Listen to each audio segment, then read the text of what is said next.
महाभारत युद्ध का सत्रवादन समाप्त हो गया था। अर्जुन के हाथों कर्ण वीर गति को प्राप्त हो गए थे। अहंकार के वशीभूत होकर युद्ध के उपरांत अर्जुन भगवान श्री कृष्ण से कहते हैं, हे केशव, बड़ा अभिमान था कर्ण को अपनी धनुर्विद्या पर। वो हमेशा मुझसे बराबरी करने का दुस्साहस करता रहता था, परंतु वह मेरे बराबर तो क्या, मेरे चरणों की धूल के बराबर भी नहीं था। कर्ण, जिसका सिर हमेशा अहंकार से उठा रहता था, आज उसी कर्ण का सिर मैंने उसके धड़ से अलग कर दिया। हे माधव, आज मैंने कुरुक्षेत्र की उस पावन भूमि पर कर्ण का सारा गर्व, सारा अभिमान और सारा घमंड चूर चूर कर दिया है। हे केशव, मैंने उस अभिमानी कर्ण को वार वार पराजित किया है। वार वार, हर वार इस पर श्री कृष्ण ने अर्जुन से कहा, पार्थ, यह सत्य है कि कर्ण को तुमने वार वार पराजित किया है, परंतु इसका अर्थ यह कदापि नहीं कि कर्ण एक श्रेष्ठ योद्धा नहीं था। इस पर अर्जुन ने कहा, माधव, क्या तुम यह कहना चाहते हो कि मैं एक श्रेष्ठ योद्धा नहीं हूँ? क्या मैं सर्वश्रेष्ठ धनुर्धर नहीं हूँ? कृष्ण ने कहा, पार्थ, पितामह भीष्म तुम्हारे बाणों के कारण ही निष्क्रिय हुए थे, तो क्या पितामह भीष्म से तुम श्रेष्ठ धनुर्धर हो गए? अर्जुन ने कहा, नहीं माधव, पितामह भीष्म से मैं श्रेष्ठ कभी नहीं हो सकता, परंतु कर्ण से मैं अवश्य श्रेष्ठ हूँ। युद्ध भूमि में तुम भी थे ना माधव? क्या तुमने नहीं देखा कि मैं जब भी कर्ण के रथ पर बाण चलाता था तो मेरे बाणों के प्रहार से कर्ण का रथ 10 कदम पीछे हट जाता था। वही जब कर्ण मेरे रथ पर बाण चलाता था तो उसके बाणों के प्रहार से मेरा रथ केवल 2 कदम पीछे हटता था। हे माधव, बाणों के प्रहारों की शक्ति में इतना अंतर क्या यह सिद्ध नहीं करता कि मैं ही सर्वश्रेष्ठ धनुर्धर हूँ? उस पर कृष्ण ने कहा, पार्थ, तुम मेरे सखा हो, मेरे मित्र हो।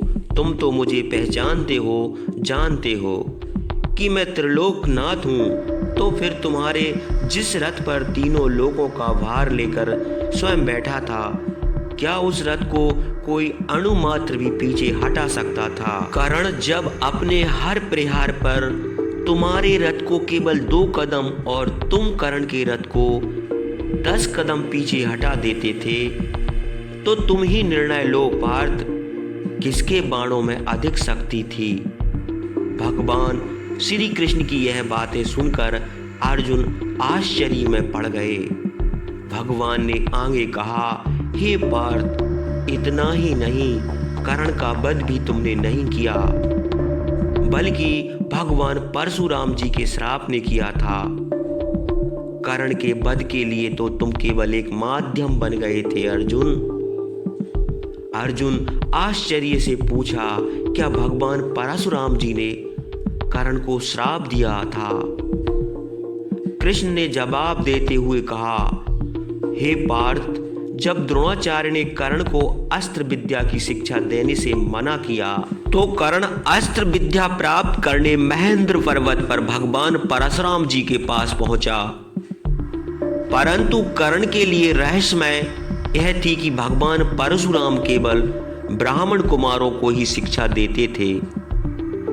इसलिए कर्ण ब्राह्मण कुमार का भेष बनाकर परशुराम जी के सेवा में उपस्थित हुआ। यह सुनकर अर्जुन ने कृष्ण से पूछा, अस्त्र विद्या के प्रलोभन में आकर कर्ण को कितना बड़ा झूठ बोलना पड़ा? इस पर कृष्ण ने कहा, नहीं पार्थ, अस्त्र विद्या के प्रलोभन में आकर नहीं, बल्कि तुम्हारी दुश्मनी में उसने इस झूठ का सहारा लिया था।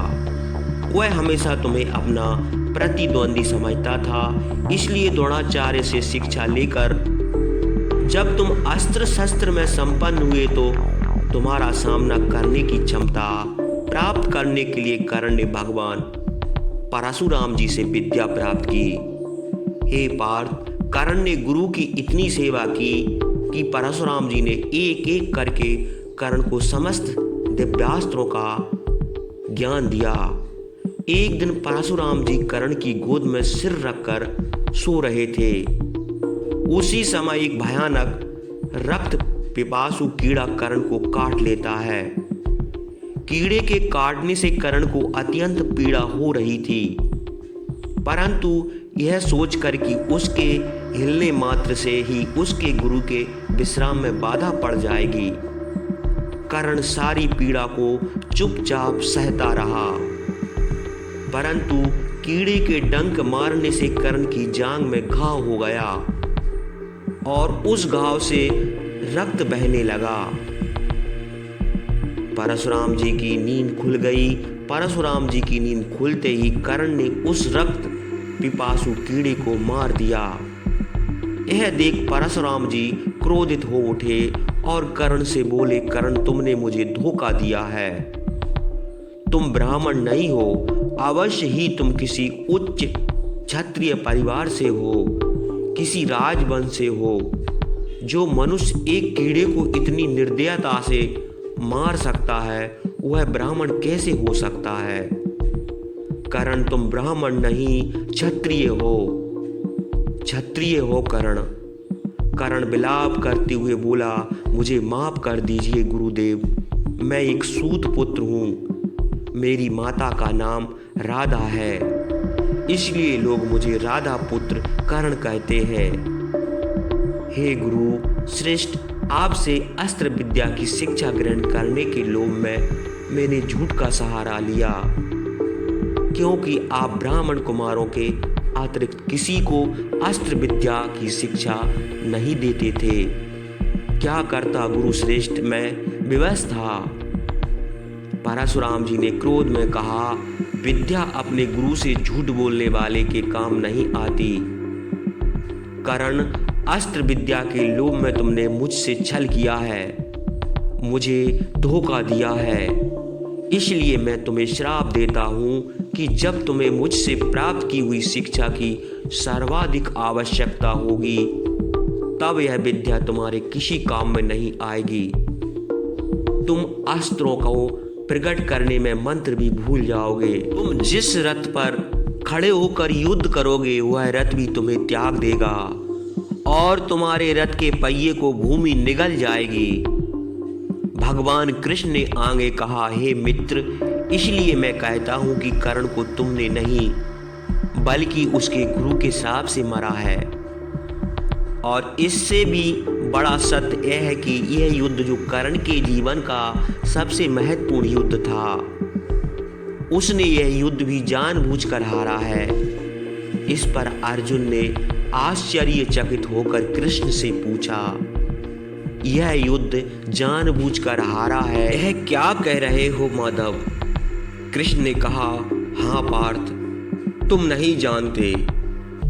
जब कर्ण कौरवों के सेनापति बने तो मैं उनसे मिलने के लिए शिविर में गया था। मैंने उसे अधर्म का साथ छोड़कर पांडवों की ओर से लड़ने के लिए कहा था, परंतु कर्ण ने कहा कि भले ही दुर्योधन अधर्मी हो, फिर भी वह मेरा मित्र है और दुर्योधन से मित्रता निभाना उसका प्रथम धर्म है। इसलिए वह प्राण त्याग देगा, परंतु अपने मित्र दुर्योधन को धोखा नहीं देगा। और वही कर्ण ने किया। अधर्मी दुर्योधन से मित्रता भी निभाई और महाभारत के युद्ध में अपने प्राण त्याग कर धर्म की विजय का मार्ग भी प्रशस्त किया। हे मित्र, तुमने कभी कर्ण को समझा ही नहीं। तुमने कर्ण के अंतर में कभी झांक कर नहीं देखा। कर्ण एक महान आत्मा थी। कर्ण जैसे योद्धा, कर्ण जैसे दानवीर युगों युगों में कभी कभार ही पैदा होते हैं। हे अर्जुन, अगर कभी तुम्हें कर्ण के जीवन के पूर्ण सत्य का पता चलेगा तो तुम स्वयं धरती पर सिर रखकर उस महान आत्मा को प्रणाम अवश्य करोगे।